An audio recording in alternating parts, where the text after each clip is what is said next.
So, Michael, one of the things for me, and one of the kind of like, I wouldn't say really a pet peeve, but it sounds, kind of like minuscule, but it's just like the hardware, right? So, it's having the technician that has all these drawers full of nuts, bolts, and clips from 10 years ago, and you've got this whole thing going on, and some guy's digging over in the corner, right? Right. So, what are the things like you've done to kind of make some changes in your shops? Well, again, it's a pet peeve of mine as well, but when somebody's digging in this bucket of hardware, think about it, there's really nothing good going on there. Somebody's going to get a used piece of something, right? So we really involved our technicians. I pushed them and challenged them to get better and better at that. We use a bagging and tagging system that goes on a potato chip clip in sequence, color coded to the car, but there's so many different methods out there, and it is always evolving, like you said.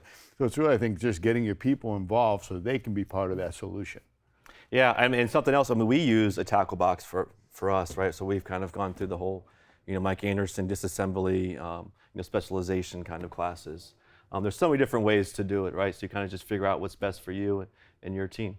I mean, clips and fasteners are just outrageous today, how many there are on the front end of a vehicle or any section of the vehicle. And then so many one-time use parts, the research has to be done. It's just a really, really intricate process up front in the repair planning stage. If you found today's tip helpful, please hit the thumbs up, subscribe to the channel, and share the video. Comment below for any future suggestions. These videos are made possible by SCRS. If you aren't currently a member, I encourage you to join.